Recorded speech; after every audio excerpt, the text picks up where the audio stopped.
The gentle hum of the vacuum cleaner wasn't enough to drown out my thoughts as I moved methodically through the hallway of the Diamond Elite Hotel. My shoulders ached from hours of pushing and pulling the heavy machine across plush carpets, making them pristine again for guests who would barely notice. 6 hours into my 10-hour shift, and I was running on nothing but lukewarm coffee and desperation. "Sophia, room 712 needs immediate attention. VIP guest," crackled Mrs. Reynolds' voice through my walkie-talkie, the static making her sound even more irritated than usual. I sighed, wiping sweat from my forehead with the back of my hand.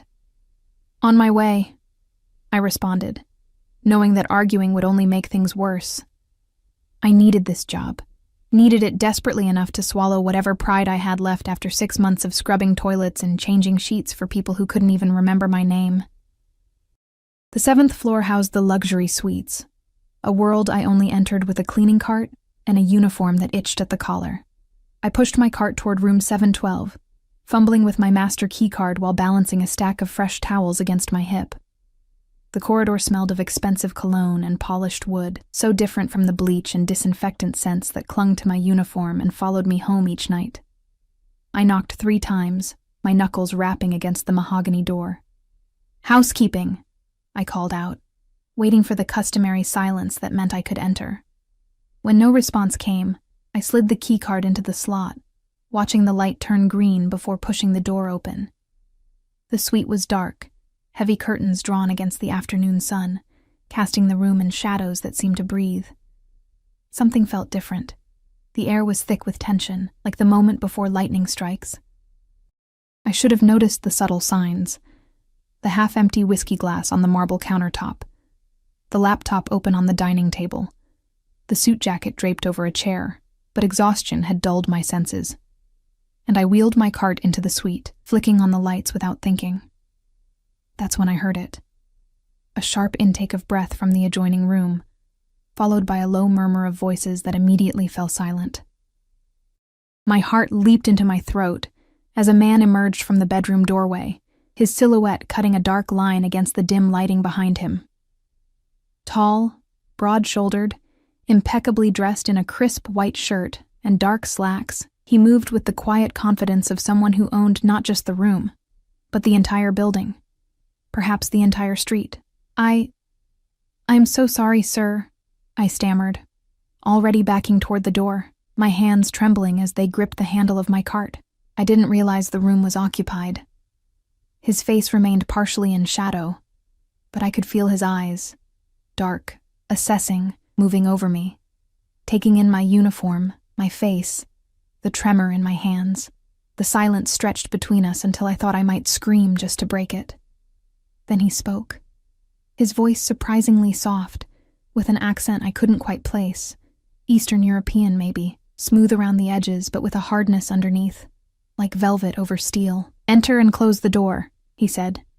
The words not a request, but a command. My survival instinct screamed at me to run, to push my cart into the hallway and slam the door behind me. But something in his voice froze me in place. A quiet authority that made disobedience seem impossible. I hesitated. One foot still pointed toward the exit. "Sir, I can come back later. Now." The word hung in the air between us, its single syllable somehow filling the entire room. With shaking hands, I pulled my cart fully into the suite and closed the door behind me, the soft click of the latch sounding like a prison cell locking. The man, still half in shadow, nodded once, then turned and walked toward the panoramic windows, drawing back the curtains to reveal the sprawling city below, glittering in the afternoon sun. "Your name," he said, his back to me, hands clasped behind him as he gazed out at the skyline. "Sophia," I answered, my voice smaller than I wanted it to be. "Sophia Reyes." He turned then, and I saw his face clearly for the first time. Handsome wasn't the right word. His features were too sharp, too severe for mere handsomeness. Strong jaw, straight nose, eyes so dark they seemed to absorb light rather than reflect it. But it was his mouth that caught my attention. Full lips pressed into a thin line that suggested he rarely smiled, and when he did, it might be terrifying to witness. "Sophia," he repeated, as if testing how my name felt on his tongue. "Do you know who I am?" I shook my head, even as my mind raced through possibilities. The way the hotel staff had been on edge all morning, the extra security in the lobby, the whispered conversations that stopped when I entered the break room, it all suddenly made sense. "My name is Alexander Volkov." He said it as if I should recognize it, as if the name itself carried weight. When I showed no reaction, something like amusement flickered across his face. "You truly don't know, do you?" Before I could respond, the bathroom door opened, and another man emerged, shorter, bulkier, with a scar that ran from his temple to his jaw. He took one look at me and reached inside his jacket, his movement fluid and practiced. "Mikhail," Volkov said quietly, raising a hand. "It's fine." Ms. Reyes was just leaving. The man, Mikhail, withdrew his empty hand but kept his eyes on me, unblinking, assessing. I felt the blood drain from my face as realization dawned. The subtle bulge under his jacket wasn't a cell phone. "I should go," I whispered, already backing toward my cart. "Not yet." Volkov moved closer, close enough that I could smell his cologne, something expensive and subtle, like cedar and smoke. "You interrupted something important, Sophia. And now I find myself curious." My heart hammered against my ribs. "About what, sir?" "About you." He circled me slowly, like a predator sizing up prey. "About why you're working as a maid in a luxury hotel when your hands suggest you're educated. Piano lessons, perhaps?" I swallowed hard, unsure how he had noticed the calluses on my fingertips from years of playing. "I need the money," I said simply, honesty spilling out before I could stop it. "My father's medical bills." "Ah," he said, as if I'd confirmed something he already suspected. "Family, the most powerful motivator." He stopped in front of me again, close enough that I had to tilt my head up to meet his gaze. "What would you do for your family, Sophia Reyes?" The question hung between us, loaded with implications I didn't want to consider. Before I could answer, a phone rang. Not the standard ringtone, but a classical piece I vaguely recognized. Volkov extracted a sleek black phone from his pocket, glanced at the screen, and answered in a language I didn't understand, his voice dropping to a low murmur. While he spoke, Mikhail moved to stand by the door, effectively blocking my exit. I stood frozen, clutching my cart handle like a lifeline, my mind racing through scenarios, each one worse than the last. Whatever I had walked into was dangerous. I could feel it in the air, in the way these men moved, in the careful way Volkov chose his words, even in a language I couldn't understand. When he ended the call, Volkov turned back to me, his expression unreadable. "It seems we have a problem," he said, sliding the phone back into his pocket. "You've seen something you shouldn't have." I blinked, confused. "I haven't seen anything." "The laptop," he interrupted, gesturing to the open computer on the dining table. "The papers beside it. The men who were here before you entered." Only then did I notice the leather briefcase on the floor beside the table, papers spread out, some with what looked like blueprints or floor plans. My stomach dropped as I realized what this might mean. "I didn't look at anything," I said quickly, panic rising in my throat. "I swear, I just came in to clean." "I believe you," Volkov said, surprising me. "But belief isn't the issue here. Security is." He studied me for a long moment, his dark eyes unreadable. "You have a choice to make, Sophia Reyes. A simple one, really." Mikhail shifted his weight, the floorboard creaking beneath him, and I flinched at the sound. "Work for me," Volkov said, the offer hanging in the air between us like smoke. "Exclusively. Double whatever this hotel pays you, plus expenses." I stared at him, certain I had misheard. "Work? For you? Doing what?" His lips curved into something that wasn't quite a smile. "Exactly what you're doing now. Cleaning, maintaining my private residences. The difference is you'll work only for me, and you'll be well compensated for your discretion." The implication was clear. Take the job or face consequences I didn't want to imagine. This wasn't a job offer. It was a beautifully wrapped threat. I have responsibilities here. A contract."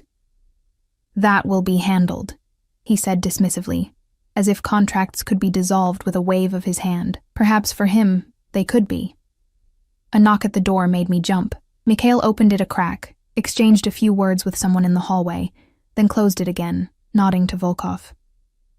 Your manager is looking for you, Volkov said, amusement coloring his tone. Apparently you've been missing for 15 minutes. Poker. Had it only been 15 minutes? It felt like hours had passed in this darkened suite. Hours spent balancing on a knife's edge between safety and something I couldn't quite name. Think about my offer, Volkov said, moving toward the door. Mikhail will escort you downstairs to explain your absence. He reached into his pocket, extracted a business card, and held it out to me. Call this number with your answer by tomorrow morning. I took the card automatically, my fingers brushing against his. His skin was warm, the contact sending an unexpected shiver down my spine. Fear, I told myself. Just fear. And Sophia, he added, his voice dropping to a near whisper. Choose wisely. As Mikhail led me from the room, I clutched the business card in my palm, the embossed lettering pressing into my skin like a brand. I had entered that suite as Sophia Reyes, maid at the Diamond Elite Hotel. I was leaving as something else entirely. A woman with a dangerous secret, and a choice that wasn't really a choice at all. Outside the door, I took one last glance back. Alexander Volkov stood by the window again, his silhouette dark against the cityscape behind him. For a brief moment, our eyes met, and I saw something in his gaze that made my breath catch, a hunger that had nothing to do with power or business, and everything to do with me. The door closed between us, but I knew with absolute certainty that this was just the beginning. The walk to the service elevator felt like a death march, with Mikhail's hulking presence just inches behind me. His breathing was steady and controlled, a stark contrast to my own shallow gasps. My cleaning cart had been abandoned in Volkov's suite. Another problem to explain later. Ms. Reynolds looking for you, Mikhail said as we stepped into the elevator, his English choppy but understandable. It was the first time he'd spoken directly to me, and his voice was surprisingly gentle, despite his intimidating appearance. I nodded, unable to form words around the lump in my throat. The business card burned in my pocket, a physical reminder of the encounter I'd just survived, if survival was the right word for it. The elevator doors closed, sealing us in the small space together, and I pressed myself against the metal wall, trying to put as much distance between us as possible. Mr. Volkov is good employer, Mikhail said suddenly, his eyes fixed on the descending floor numbers. Better than hotel. I glanced at him, trying to read his scarred face. Was this a threat or genuine advice? I have bills to pay, I said finally. I can't afford to make enemies. The corner of his mouth twitched, almost a smile. This why you should say yes. Mr. Volkov takes care of his people. The elevator reached the ground floor, the doors sliding open to reveal the bustling staff area. Mrs. Reynolds stood there, arms crossed over her chest, foot tapping an impatient rhythm against the polished floor. Sophia Reyes, where on earth have you? Her words died in her throat as she noticed Mikhail stepping out behind me. Her eyes widened, flicking between us nervously. Mikhail handed her a folded note. From Mr. Volkov. Sophia help with special request, not her fault.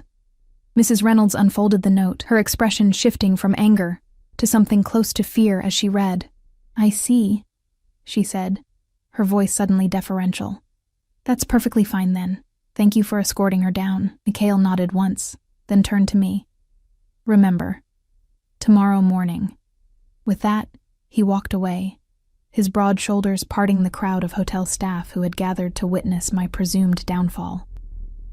Well, Mrs. Reynolds said, tucking the note into her pocket, it seems you've caught Mr. Volkov's attention.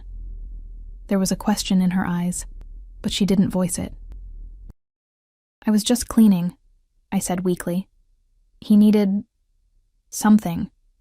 She raised an eyebrow but didn't press further. Your cart is still upstairs. Go retrieve it and finish your shift. Room 7112 is now marked as Do Not Disturb. I nodded, relieved to escape further questioning. As I turned to go, Mrs. Reynolds caught my arm, her fingers digging into my skin. Be careful, Sophia, she whispered. Mr. Volkov isn't just any guest. Who is he? I asked, seizing the opportunity to understand what I'd walked into. She released my arm, glancing around to ensure no one was listening. Someone you don't want to owe anything to, she said simply, then walked away, her heels clicking against the marble floor like a metronome counting down seconds I suddenly felt I didn't have. The rest of my shift passed in a blur. I retrieved my cart from outside Volkov's suite. Someone had moved it into the hallway, and went through the motions of cleaning rooms, changing sheets, and restocking amenities. But my mind remained in that darkened suite, replaying every second of my encounter with Alexander Volkov. By the time I clocked out at 9 p.m., exhaustion had settled deep in my bones. I changed out of my uniform in the staff locker room, pulling on worn jeans and a faded sweater that had once belonged to my mother. The contrast between my world and Volkov's couldn't have been more stark.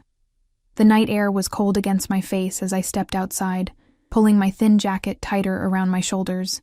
The bus stop was 3 blocks away, and I walked quickly, keeping my head down and my hand wrapped around the pepper spray in my pocket, a habit formed after too many late-night shifts in a city that never truly slept. A black SUV with tinted windows idled at the curb near the employee exit. I quickened my pace, a tendril of fear curling in my stomach. The passenger window slid down smoothly as I passed. "Ms. Reyes," called a voice I didn't recognize. "Mr. Volkov sent me to drive you home." I stopped, turning slowly to face the vehicle. The driver was younger than I expected, with close-cropped hair and eyes that remained hidden behind dark sunglasses despite the late hour. "That's not necessary," I said, taking a step back. "I take the bus." "It's nearly 10 miles to your apartment," he replied, and the casual mention of where I lived sent ice through my veins. "The last bus leaves in 7 minutes. You won't make it." He was right, and we both knew it. If I missed that bus, it would mean an expensive taxi ride I couldn't afford, or a long walk through neighborhoods that became increasingly dangerous after dark. "How do you know where I live?" I asked. Though I already suspected the answer, the driver's expression remained impassive. "Mr. Volkov likes to know who he's dealing with." Of course he did. In the few hours since our encounter, he had learned not just my address, but apparently my entire transportation schedule. The message was clear. There was nowhere I could go that he couldn't find me. Against my better judgment, I slid into the back seat of the SUV, the leather cool and smooth beneath my thighs. The vehicle pulled away from the curb immediately, merging into the late-night traffic with practiced ease. "Does Mr. Volkov send cars for all his potential employees?" I asked, trying to keep my voice steady. The driver's eyes met mine in the rearview mirror. "Only the important ones." I turned to look out the window, watching as we passed through downtown, the glittering high-rises giving way to increasingly modest neighborhoods. We drove in silence after that, the only sound the soft classical music playing through the car's expensive sound system. 20 minutes later, we pulled up outside my apartment building. A once grand structure now showing its age in peeling paint and cracked concrete steps. I reached for the door handle, then paused. "Tell Mr. Volkov I'm still considering his offer," I said, surprised by my own boldness. The driver nodded once. "He'll be expecting your call tomorrow." I stepped out of the car, the cool night air a relief after the SUV's stifling interior. The vehicle remained at the curb, engine running, as I climbed the steps to the building's entrance. Only after I'd unlocked the door and stepped inside did I hear it pull away. My apartment was dark and silent, a stark contrast to the chaos in my mind. I flipped on the lights, revealing the small living room with its secondhand furniture and the kitchenette with dishes still piled in the sink from breakfast. Home, though it hardly felt like it sometimes. I dropped my keys on the counter and pulled Volkov's business card from my pocket, staring at the embossed black lettering, Alexander Volkov, followed by a phone number. No company name, no title, no address. Just a name and a way to reach him. As if that was all that mattered in the world. My phone buzzed with an incoming text making me jump. It was from my father. "How was work today, mija? Don't forget your old man has his appointment tomorrow at 2. Love you." Reality came crashing back. My father's medical bills, the mounting debt, the second job I'd taken at a cafe on weekends just to make ends meet. And now, an offer that could solve everything, or destroy what little stability I had left. I texted back. "Work was fine. I'll pick you up at 1:30. Love you too." Setting my phone down, I moved to the window, pulling back the curtain to peer at the street below. The black SUV was gone. but a sleek sedan had taken its place. A man sitting behind the wheel, his face illuminated by the glow of a cell phone, watching me, waiting for my decision. I let the curtain fall back into place and sank onto the edge of my bed, burying my face in my hands. What choice did I really have? Volkov had made it clear that refusing wasn't an option, not if I wanted to keep my life as it was. And yet, accepting meant stepping into a world I knew nothing about, working for a man whose very presence radiated danger. Sleep eluded me that night, my mind racing through possibilities, each scenario worse than the last. By the time dawn broke, painting my small room in shades of gray and gold, I had made my decision. I showered, dressed in my most professional outfit, a navy pencil skirt and white blouse I kept for interviews, and made coffee with hands that trembled slightly.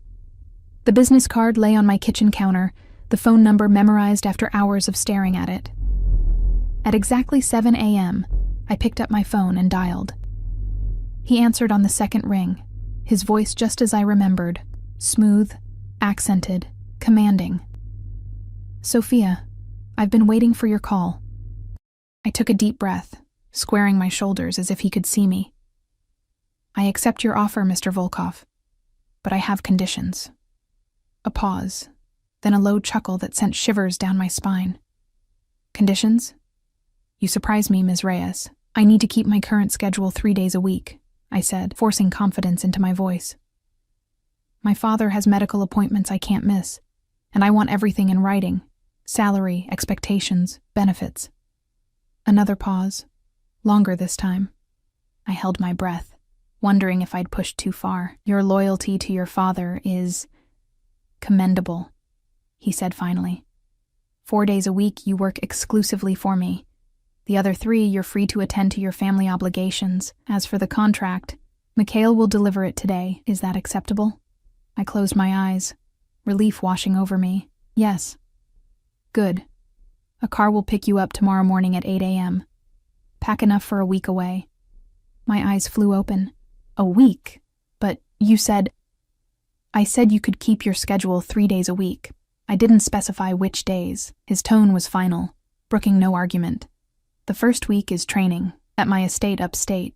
Your father's appointments will be rescheduled." "How can you possibly—" "It's been handled, Sophia. Dr. Kessler has agreed to see your father next week instead. His calendar has been adjusted." The mention of my father's specialist, a doctor whose waiting list stretched months, rendered me speechless. In the space of a day, Volkov had not only learned where I lived, but had managed to rearrange my father's medical care. "Why me?" I asked, the question that had burned in my mind since yesterday finally spilling out. "Why go to all this trouble for a maid?" Silence stretched across the line, so complete that I wondered if he'd hung up. Then his voice returned, lower, almost intimate. "Let's just say you caught my attention, Sophia. Not many people do." Before I could press further, he continued. "Mikhail will deliver the contract by noon. Review it carefully. I'll see you tomorrow."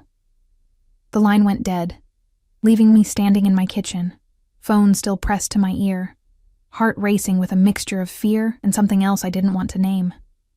True to his word, Mikhail appeared at my door at exactly noon, a sleek leather portfolio tucked under his arm. I'd spent the morning pacing my apartment, alternating between second-guessing my decision and trying to explain to my father why I'd suddenly taken a new job. "It pays better, Papa," I'd told him over the phone, "and they're offering benefits, health insurance that would cover more of your treatments." "What kind of job changes so quickly?" he'd asked, suspicion coloring his voice. My father might be ill, but his mind remained sharp. "Yesterday you were cleaning hotel rooms."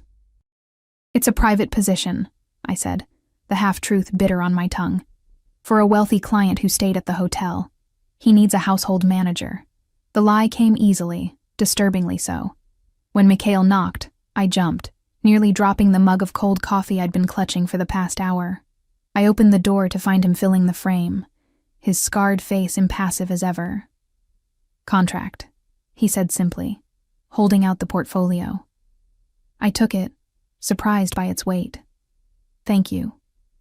He didn't leave, just stood there expectantly. I realized he was waiting to take the signed contract back with him. "I need time to read it," I said, clutching the portfolio to my chest. "Mr. Volkov say you smart woman. Read fast. A hint of a smile touched his lips, gone so quickly I might have imagined it. I hesitated, then stepped back. Would you like to come in? This might take a while. Mikhail entered my small apartment, his bulk making the space seem even smaller. He glanced around, taking in the worn furniture, the family photos on the wall, the medical bills stacked neatly on the coffee table. His expression gave nothing away, but I felt exposed, vulnerable, as if he was cataloging every detail of my life to report back to his employer.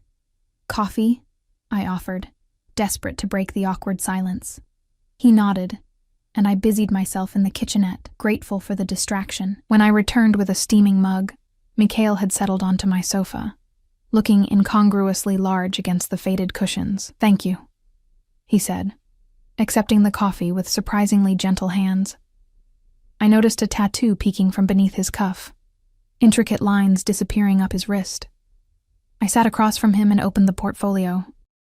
Inside was a contract, professionally drawn up, outlining the terms of my employment with Alexander Volkov personally. Not a company or organization, just him. The salary made me gasp, 3 times what I currently made, plus housing, transportation, and comprehensive health insurance that would cover not just me but my father as well. My eyes caught on a clause midway through the document. Employee agrees to absolute discretion regarding all matters related to employer's business, personal affairs, associates and activities, during and after the term of employment. Breach of confidentiality will result in immediate termination and legal consequences. Legal consequences. The words seemed to pulse on the page, their meaning clear despite the formal language. I flipped through the remaining pages, noting clauses about international travel, flexible hours, and a non-disclosure agreement that spanned 5 pages alone. Whatever Volkov was involved in, he was serious about keeping it private.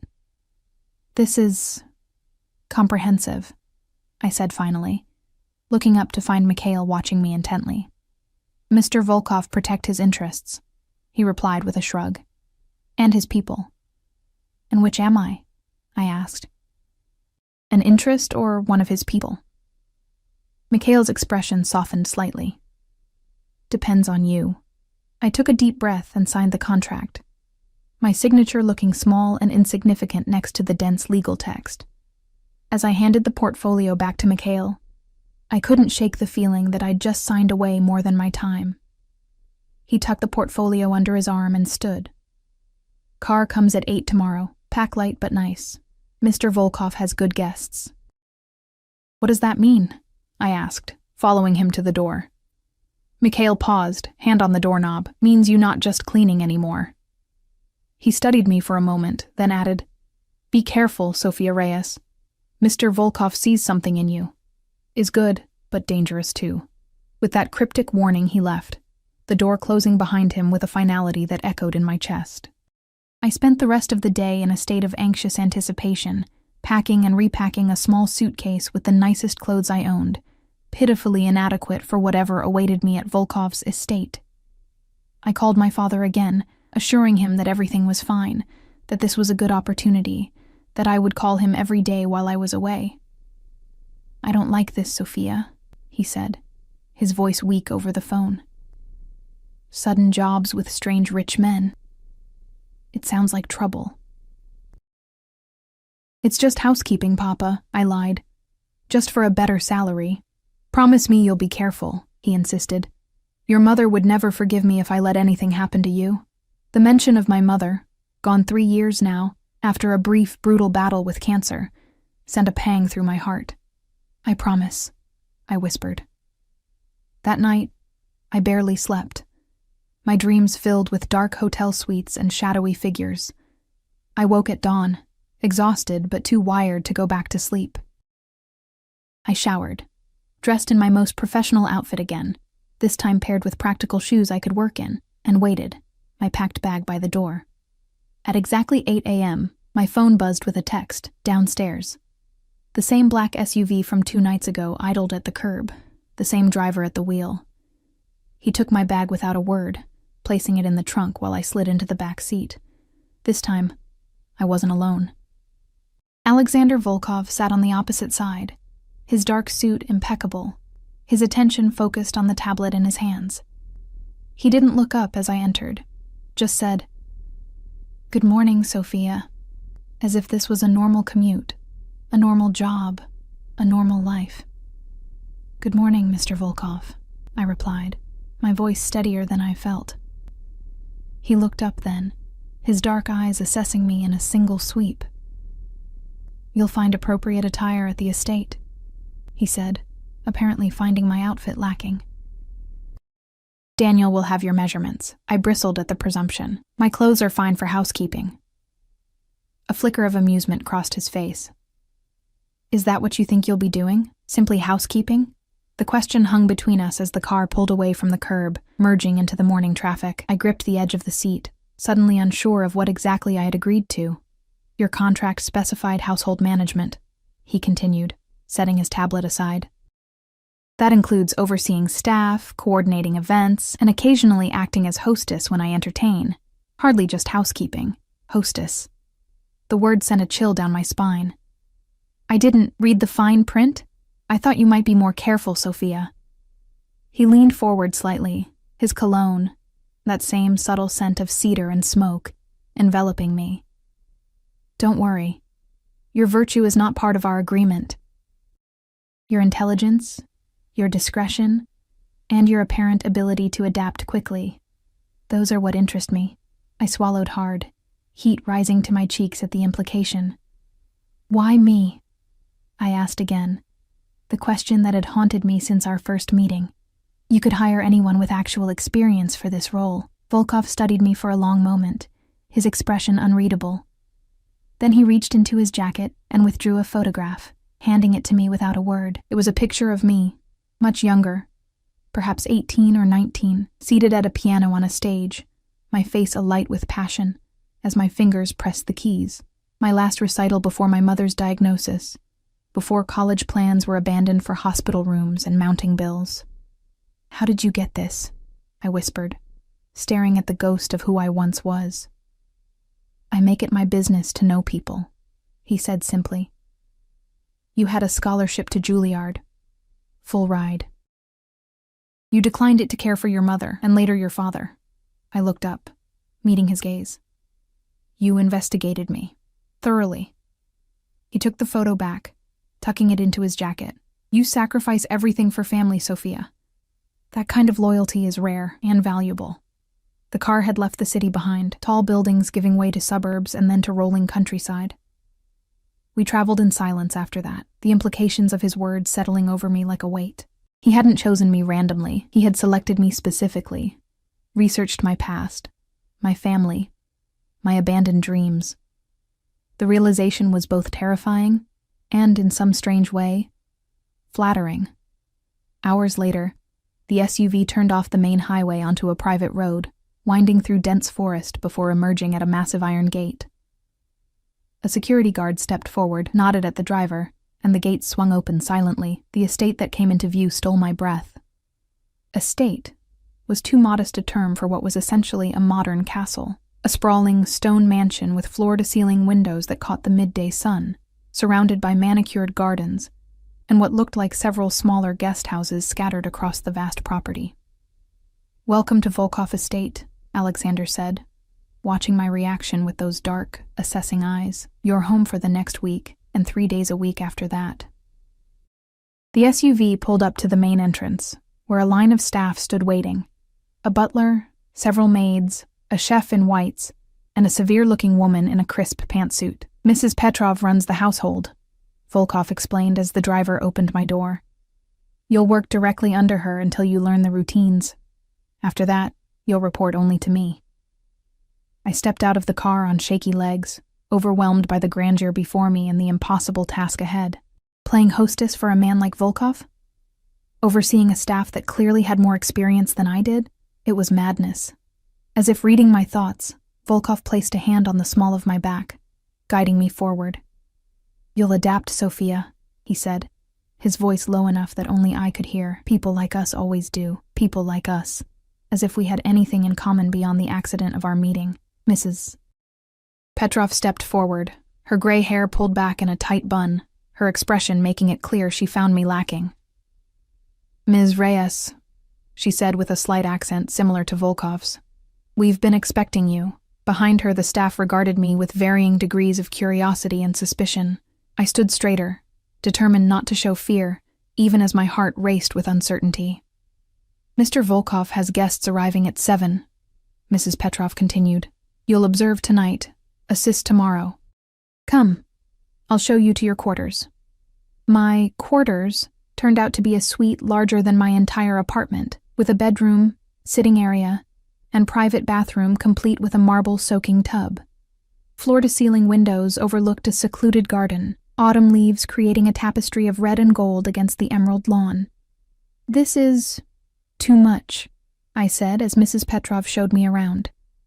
She gave me a look that suggested I was already testing her patience. Mr. Volkov insists his senior staff be accommodated properly. Your wardrobe is here. She opened double doors to reveal a walk-in closet already filled with clothing. Dresses, blouses, slacks, all in my size, the tags still attached. Daniel will see you at 3 for final fittings. I don't understand, I said, fingering the sleeve of a silk blouse that probably cost more than a month's rent. I'm just managing the household. Why do I need all this? Mrs. Petrov's thin lips pressed together. Mr. Volkov entertains important people. Business associates, political figures, celebrities. As his household manager, you represent him. Your appearance matters. She checked her watch. Lunch is at 1 in the staff dining room. I'll send someone to escort you. After that, I'll give you a tour of the property. With that, she left, closing the door behind her with a soft click. I sank onto the edge of the bed, running my hands over the plush duvet. What had I gotten myself into? I unpacked my meager belongings, hanging my clothes in a corner of the massive closet, where they looked shabby and out of place next to the designer labels. In the bathroom, I found toiletries arranged in neat rows. Expensive brands I'd only seen in magazines. Everything spoke of wealth, of a world so far removed from my own that it might as well have been another planet. At 1 o'clock precisely, a knock came at my door. A young woman stood there, perhaps a few years younger than me, with honey blonde hair and a friendly smile. Hi, I'm Lily, she said, extending her hand. Mrs. Petrov sent me to show you to lunch. I shook her hand, relieved to see a friendly face. Sophia, thanks for coming to get me. This place is like a maze. You'll get used to it, she said, as we walked down a wide corridor lined with artwork I suspected might be original masterpieces. I've been here 6 months, and I only got lost twice last week. She laughed, the sound bright and genuine. I found myself smiling in response. What do you do here? I asked. I'm one of the housekeepers, she replied. I mainly handle the guest wing and help with events. You're the new household manager, right? Everyone's talking about you. I felt heat rise to my cheeks. What are they saying? Lily glanced at me sideways. Just that it's unusual for Mr. Volkov to hire someone with no experience for such an important position. Usually Mrs. Petrov handles everything. I don't think she's happy about me being here, I admitted. Mrs. Petrov isn't happy about anything, Lily whispered conspiratorially as we descended a grand staircase. But she's been here forever and runs everything like clockwork. Learn from her and you'll be fine. We reached the staff dining room, a surprisingly comfortable space with a long oak table and walls painted a warm yellow. Several staff members were already seated, conversation dying as we entered. Everyone, this is Sophia, the new household manager, Lily announced, guiding me to an empty chair. Nods and murmured greetings followed, some genuinely welcoming, others coolly polite. I recognized the chef from earlier, a middle-aged man with laugh lines around his eyes who introduced himself as Anton. Welcome to the madhouse, he said with a wink. Don't let this lot intimidate you. They're all bark, no bite. Lunch was a simple but delicious affair. Roasted chicken, fresh vegetables, and crusty bread that Anton proudly announced he had baked that morning. The conversation flowed around me, staff discussing preparations for the evening's dinner party. I listened carefully, trying to absorb as much as possible. 8 guests, said a stern-looking woman I learned was the head housekeeper. Mr. Sullivan from the investment firm, Senator and Mrs. Wilson, the Italian ambassador and his wife, Mr. Chen from the tech company, and the Romanovs. "The Romanovs are coming?" Lily asked, her voice dropping to a near whisper. "Both of them?"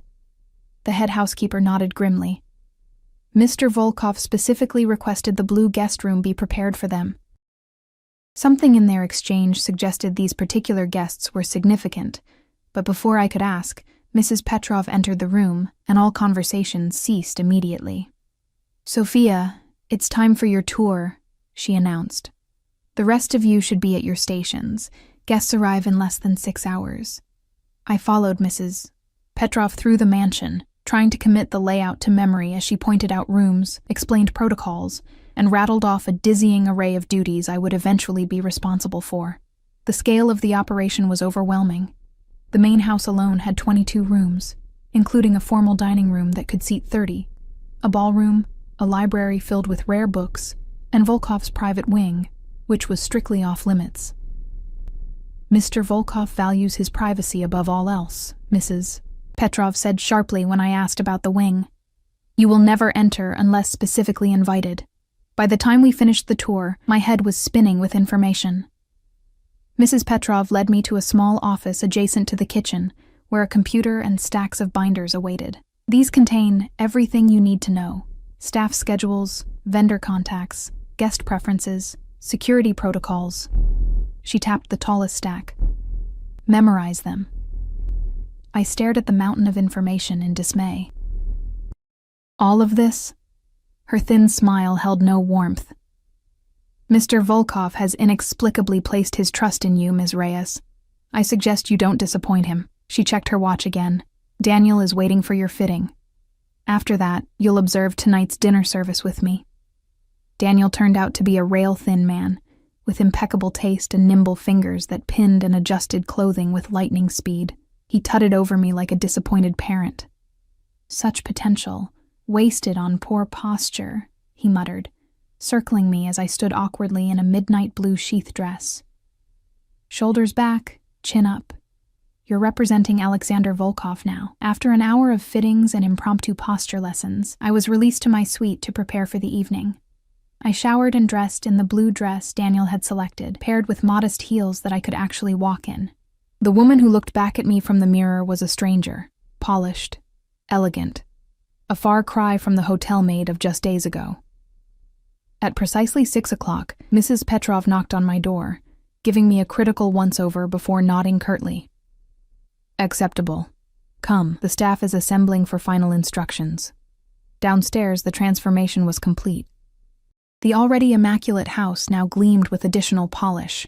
Fresh flowers adorned every surface, and staff dressed in formal uniforms stood at attention. Mrs. Petrov ran through the evening's timeline with military precision, assigning tasks and emphasizing the importance of discretion. "Remember, what you see and hear tonight stays within these walls," she concluded, her gaze lingering on me. "Mr. Volkov's guests value their privacy as much as he values his." At 6:45, Alexander Volkov emerged from his private wing, and my breath caught in my throat. He'd been imposing in a business suit, but in formal evening wear, a perfectly tailored tuxedo that emphasized his broad shoulders and lean frame.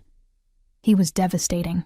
His dark hair was slicked back, accentuating the sharp angles of his face, and his eyes, when they found mine across the foyer, seemed to burn with some unnamed intensity. He crossed to where I stood slightly apart from the other staff, Mrs. Petrov hovering nearby. "Sophia," he said, his voice a low rumble that seemed to vibrate through me. "The dress suits you." "Thank you, Mr. Volkov," I replied, fighting to keep my voice steady. "Daniel has excellent taste." The corner of his mouth lifted in what might almost be a smile. "Indeed. Tonight you'll observe. Tomorrow you'll participate. Pay attention to the Romanovs in particular. They're important business partners." Before I could ask what kind of business, the sound of vehicles on the gravel driveway signaled the arrival of the first guests. Volkov moved to the entrance, and I took my place beside Mrs. Petrov, trying to ignore the speculative glances from the other staff. What followed was a masterclass in power, politics, and the subtle art of influence. I watched as Volkov greeted each guest with perfectly calibrated warmth, effusive with the senator, respectful with the ambassador, coolly professional with the businessman. But it was his interaction with the Romanovs that caught my attention. Dmitry Romanov was older than I expected, perhaps in his 60s, with steel gray hair and a face that might have been handsome before time, and what looked like hard living had carved deep lines into it. His wife Irina was decades younger, closer to my age than his, with the kind of cold beauty that belonged on magazine covers. The moment they entered, the atmosphere in the room shifted. Volkov's greeting was formal, almost stiff, though his words were welcoming enough. Dmitry's response was equally reserved, while Irina's eyes swept the room with calculated disinterest until they landed on me. Her perfect eyebrows rose slightly, and she whispered something to her husband that made him glance in my direction. Throughout dinner, which I observed from the periphery under Mrs. Petrov's watchful eye, I noticed the tension between Volkov and the Romanovs. It wasn't overt, nothing so crass as raised voices or pointed remarks, but it was there in the careful way they spoke to each other, in the way Volkov's jaw tightened whenever Dmitry spoke, in the lingering looks Irina cast in Volkov's direction when her husband's attention was elsewhere. "Political allies?" I whispered to Mrs. Petrov as we watched the dinner service from the doorway.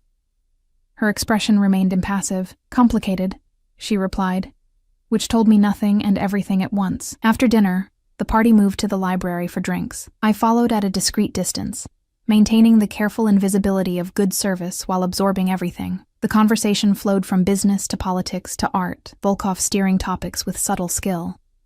I began to understand why he needed someone like me, someone who could observe, remember, and recognize the undercurrents that ran beneath the polite conversation.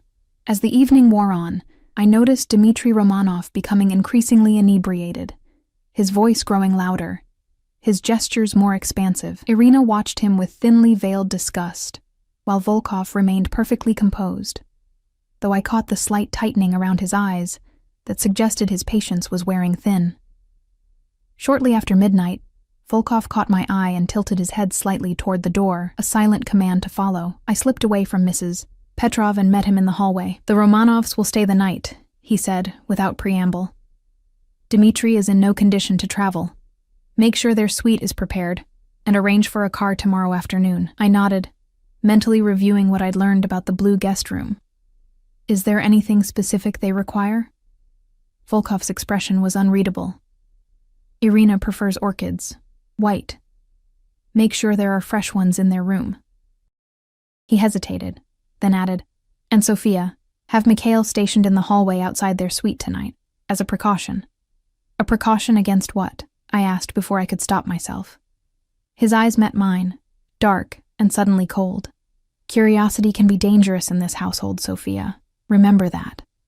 He returned to his guests, leaving me with more questions than answers, and the distinct impression that I had just been warned away from a truth I wasn't ready to face. The next morning dawned gray and misty, rain pattering against my windows like nervous fingers. I'd slept fitfully, dreams filled with cold-eyed women and cryptic warnings. At precisely 6, a soft knock announced the arrival of my wake-up call, a maid bearing a silver tray with coffee and a note written in a bold, slashing hand. "Breakfast in my study, 7 a.m., AV." I dressed carefully in one of the outfits Daniel had selected, a charcoal pencil skirt and cream silk blouse that felt like wearing liquid against my skin.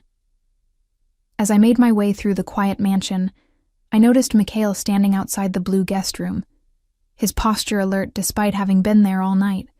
He nodded once as I passed, a gesture that felt almost like respect. Volkov's study was located at the far end of his private wing, a space I'd been expressly forbidden to enter without invitation. I hesitated at the threshold, suddenly aware that crossing it would represent another boundary blurred, another step deeper into whatever web Alexander Volkov was weaving around me. I knocked softly. "Enter," came his voice from within. The study was everything I expected and nothing I imagined. Walls lined with books in multiple languages, a massive desk of polished walnut, windows overlooking the mist-shrouded gardens. What surprised me was its warmth, the lived-in feeling of a space that was actually used rather than merely showcased. Volkov sat behind the desk, already immaculately dressed in a charcoal suit despite the early hour. He motioned to a chair across from him where a breakfast spread waited, pastries, fruit, more coffee. "Did you sleep well?" he asked, closing the laptop before him. "Well enough," I replied, taking the seat he indicated. "The Romanovs?" "Still asleep." He studied me over the rim of his coffee cup. "What did you observe last night, Sophia?" I hesitated, selecting a strawberry to buy time. The guests seemed to be a mix of business and political connections. The senator is clearly hoping for your support, financial or otherwise. Mr. Sullivan and Mr. Chen appeared to be discussing some kind of merger or acquisition. Volkov nodded, his expression giving nothing away. "And the Romanovs?" I met his gaze steadily. "There's history there. Not entirely pleasant. Dmitri resents you for something, while his wife—" I trailed off, unsure how to delicately phrase my observation. "While his wife?" Volkov prompted, a dangerous edge to his voice. "Seems to have personal interest in you," I finished, "one I suspect her husband is aware of and doesn't appreciate." Volkov's expression remained neutral, but something flickered in his eyes. Approval, perhaps. "Very good. What else?" "You're cultivating political influence, building a coalition of some kind. The dinner wasn't just social, it was strategic." I took a sip of coffee, finding courage in the bitter warmth. "What I don't understand is why you need me to see it." He leaned back in his chair, regarding me thoughtfully. "People underestimate the value of careful observation, Sophia. The ability to read a room, to see beneath the surface of polite conversation. It's a rare skill." He gestured to the mansion around us. "I have staff to clean, to cook, to manage schedules. What I need is someone who sees what I see. Someone loyal." "To help you with your business," I said carefully. His smile was sharp. "My business is complicated." "Illegal?" The word hung between us, dangerous and electric. "Not everything I do falls neatly into categories of legal and illegal." He rose, moving to the window with predatory grace. "The world isn't black and white, Sophia. There are shades of gray where the real power lies." I set down my coffee cup. "Why me?" I asked, for what felt like the 100th time. "You have all this. Power, influence, wealth. Why pull a hotel maid into your world?" He turned to face me, backlit by the misty morning light. "Because you walked into my suite when no one else would have dared. Because you stood your ground when most would have crumbled. Because despite everything life has thrown at you, your mother's death, your father's illness, the dreams you abandoned, you've survived. Adapted." His eyes locked with mine. "People like us recognize each other, Sophia." Before I could respond, a sharp knock came at the door, and Mikhail entered without waiting for permission. A breach of protocol that immediately set my nerves on edge. "They're gone," he said without preamble. Volkov's expression hardened. "What do you mean, gone?" "The Romanovs. Left before dawn. Took something from your office." Volkov moved with startling speed, crossing to a painting on the far wall. He swung it aside, revealing a small safe. His fingers flew over the keypad, and the door swung open. Whatever he expected to find was missing, judging by the curse that escaped him. A harsh sound in a language I didn't understand but recognized as profoundly vulgar. "The flash drive," he said, voice dangerously soft. "Find them. Now." Mikhail nodded once and left, already pulling a phone from his pocket. Volkov turned to me, his face transformed by cold fury. "It seems your observation about the Romanovs was more accurate than you knew." Dmitri's drunkenness was an act, a distraction while his wife did the real work. "What was on the drive?" I asked, my voice steadier than I felt. "Information. The kind that could destroy people, powerful people who pay very well for my discretion." His eyes narrowed. "This is your first test, Sophia. What happens next will determine your future in this household." My heart raced. "What do you want me to do? Tell me everything you noticed about Irina Romanov last night. Every detail, no matter how small." I closed my eyes, calling up the mental image of the cold-eyed beauty. Designer dress. Valentino, I think. Recent collection. She wore minimal jewelry except for a large diamond ring and a thin gold chain around her neck. I opened my eyes. The chain had something attached to it. A pendant or charm that she kept touching whenever she spoke to you. Volkov nodded, encouraging me to continue. She drank sparingly, 1 glass of wine with dinner, a half glass of brandy after. She excused herself twice during the evening. Once before dessert, once during drinks in the library. I frowned, remembering. The second time, she was gone longer. 15 minutes, maybe 20. Where did she go? Volkov pressed. I assumed the restroom, but I hesitated. Mrs. Petrov sent me to check on the kitchen at that point. I wasn't watching. Volkov paced the study, energy radiating from him like heat. She knows the layout of this house. She's been here before, many times. He glanced at me sharply. Years ago, Irina and I were involved before her marriage to Dmitri. She knows my habits, my security protocols. The revelation shouldn't have surprised me. Yet I felt an unexpected twist of something that felt dangerously like jealousy. I pushed it aside. Your office. Would she know how to access it? Possibly. He moved to his desk, pressed a button underneath. A panel in the bookshelf slid aside, revealing monitors displaying security feeds from throughout the property. Let's find out. For the next hour, we reviewed footage from the previous night, tracking Irina's movements through the mansion. Her second absence from the library was telling. She hadn't gone to the restroom but had slipped upstairs, moving with practiced ease through corridors and past security measures. There, Volkov said, pointing to a feed showing Irina emerging from a room I recognized as his private office. 4:37 a.m. Dmitri created a disturbance in their suite to distract Mikhail while she retrieved whatever she had hidden there earlier. His phone rang, and he answered with a terse, "Report." I watched his expression shift as he listened, cold calculation replacing anger. Understood. Proceed as planned. He ended the call, turning to me. They've been located. A private airfield 30 miles north. The plane is being delayed with mechanical issues while my people move into position. A chill ran down my spine. What will happen to them? Volkov's expression was unreadable. That depends on what you think should happen, Sophia. I blinked, caught off guard. Me? Why would my opinion matter? Because I'm curious about your moral compass. He moved closer, his proximity making it hard to think clearly. Dmitri Romanov is not an innocent man. He's responsible for trafficking operations across 3 countries, laundering money through charities meant to help children. Irina is his willing accomplice. They've stolen information that, in the wrong hands, could compromise people who trust me to protect them. His eyes locked with mine. What would you have me do? I swallowed hard. Is this what you do? Collect secrets and sell protection? Information is power, he said simply. I provide security to those who need it. Leverage against those who deserve it. The world runs on secrets, Sophia. I merely ensure they flow in the right direction. And the Romanovs are attempting to blackmail me, to force my cooperation in their more unsavory ventures. I took a deep breath. There must be a way to retrieve what they stole without bloodshed. Something like approval flickered in his eyes. Compassion, even for enemies. Interesting. He returned to his desk, pressed another button on his phone. Mikhail, change of plans. Retrieval only, no permanent solutions. Relief washed over me, though I wasn't entirely sure why. These people were criminals, Volkov included. I had no illusions about that, and yet the thought of having their deaths on my conscience was unbearable. Thank you, I said quietly. Volkov studied me, head tilted slightly.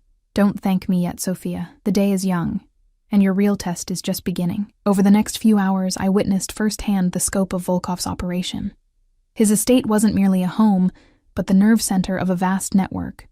Staff I had assumed were merely household employees revealed themselves as operatives with specialized skills. Lily, the friendly housekeeper, turned out to be a computer expert who could hack into any system. Anton, the jovial chef, was an ex-military strategist who coordinated field teams with terrifying efficiency. And at the center of it all was Alexander Volkov, orchestrating every move with the precision of a chess master. I watched him work, issuing commands, analyzing information as it came in, 3 steps ahead of everyone else in the room. It was terrifying and, God help me, fascinating. By mid-afternoon, word came that the flash drive had been recovered. The Romanovs had been allowed to leave, shaken but unharmed, with a clear understanding that any further attempts would be met with less mercy. They'll go to ground for a while, Volkov said as the room cleared, leaving us alone again. When they resurface, it will be with a different approach. I sank into a chair, emotionally and physically exhausted. Is this what my job will be, helping you manage this? He approached slowly, coming to stand before me. This is who I am, Sophia, what I do. The question is whether you can accept it, accept me as I am. I looked up at him, this dangerous man who had pulled me into his world. Why does it matter what I think? You could have anyone. Not anyone, he said softly. Someone loyal, someone intelligent, someone who sees me clearly and doesn't flinch. His hand reached out, fingers brushing my cheek with surprising gentleness. Someone like you. The touch sent electricity through me, a current of awareness that had been building since that first moment in the hotel suite. I should have been repulsed, should have recoiled from this man and everything he represented. Instead, I found myself leaning into his touch, drawn to the darkness and light that seemed to war within him. I don't know if I can be what you need, I whispered. His smile was soft, genuine in a way I hadn't seen before. You already are, he said. The question is whether I can be what you deserve. In that moment, looking up at Alexander Volkov, I realized I had crossed a line from which there was no return. I had glimpsed his world, the power, the danger, the complex morality that governed it, and some part of me wanted to understand it better, to understand him. I'm staying, I said, the decision crystallizing as I spoke it, not because I have no choice, but because I choose to. But I have conditions. His eyebrow raised slightly. More conditions? My father's care continues, regardless of what happens between us. You never ask me to compromise my core values. And you tell me the truth, always, even when it's ugly. He considered this, then nodded once. Accepted. And in return? Loyalty, I said simply. For as long as you earn it. Alexander extended his hand to me, and I took it, allowing him to pull me to my feet. We stood face to face, a new understanding between us, not quite trust, not yet, but the foundation for it. Whatever came next, whatever this dangerous dance between us became, I would face it with open eyes. Welcome to my world, Sophia Reyes, he said softly. And despite everything, despite the danger and the moral ambiguity and the uncertain future that stretched before us, I smiled. For the first time in years, I felt fully alive, standing at the edge of something both terrifying and exhilarating. Thank you, Alexander, I replied, using his first name deliberately, claiming this small power for myself. I think I might belong here after all.